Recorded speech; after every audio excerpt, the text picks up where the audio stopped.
What's good everyone, you dig, 4 eyes, 2 G's here, and today we're here to talk about Playboi Carti. And as we all know, since his rise in 2015, Carti has been a pillar of the SoundCloud scene, and as we've seen him ascend beyond SoundCloud in recent years, his influence on the scene is tangible, and today I wanted to discuss some examples of artists he has given inspiration to. Unfortunately, I've run into some issues with copyright and YouTube, so some songs I'm not going to be able to play because I don't want to take any chances, but I'll make sure to link them in the description. And the first artist to discuss is Comethazine, and Comethazine is an artist that wears his influences on his sleeve, and from song to song he might sound like a completely different rapper. So Carti is just one of these people Comethazine takes inspiration from, and on songs like Piped Up, the Carti influence is palpable. His heavy reliance on ooh and yah ad-libs to the point where he completely stops rapping to fill every other bar with only ad-libs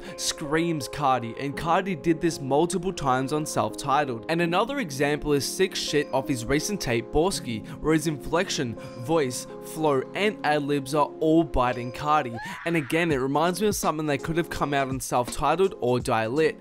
And on tracks like these, Comethazine's style is a mixture of both Made in Tokyo and Carti, and it's painfully obvious. And before we go on for today guys, if you haven't yet, please make sure to like, also make sure to subscribe to my channel if you aren't, turn on those notifications so you don't miss a video, and follow your boy on all social medias for more. But moving on to the next rapper, who is Smokepurpp. And although Purpp doesn't really sound like Carti too much in his recent music, before he found his sound right now, he was going through a stage back in 2016 and 17 where he hadn't quite established himself as an artist, and he was running around sounding like Trav, sounding like Uzi, and at times he was also sounding like Carti. On various snippets that he would tease his fans with, this influence would be the most obvious. Bitch, I need that check.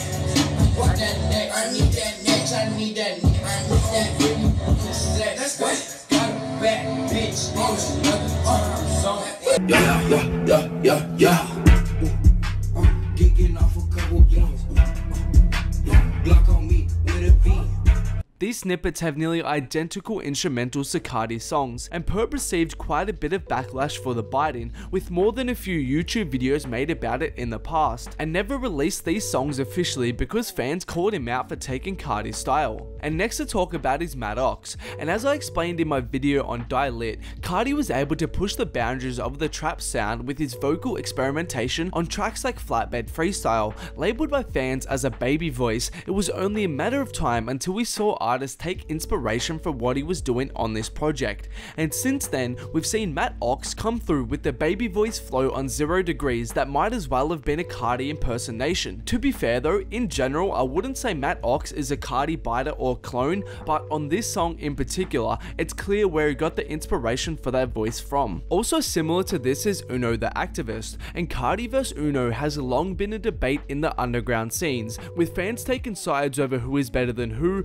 influences who should be bigger than who, etc, etc. However, undoubtedly the tight-knit relationship that they used to have has led to influence between the two going back and forth. Carti has influenced Uno on songs like V-Lone Thug or What, where Uno is almost indistinguishable from Carti, to the point where some people couldn't even tell the two apart on the tracks.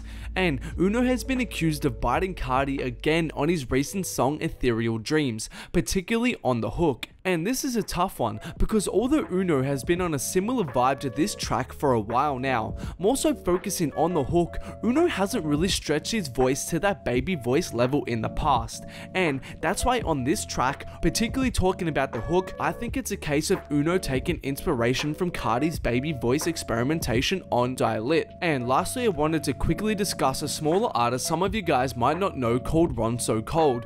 Ron So Cold has been coming up for a minute now, and just like Carti, he has even got production from Pierre Bourne, and since hearing about him a year or so ago, I've enjoyed some of his music and kept tabs on him, and the influence that Carti has on this guy's sound is clear as day. One song that stands out is called Do The Most. Firstly, notice how it's spelt and the exclamation mark. Does this remind you of anything else? And once you take a listen to the track, the apple doesn't fall far from the tree either.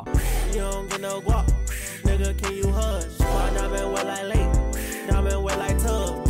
And Ron is just one example of various smaller SoundCloud artists that have taken inspiration from Carti's sound on self-titled and Die Lit. And those are the artists that I wanted to discuss for today. Let me know in the comments if you guys want videos like this again in the future. Thanks a lot for watching, and if you haven't, please make sure to like, subscribe to my channel, follow me on all social medias, and turn on notifications so you don't miss a video.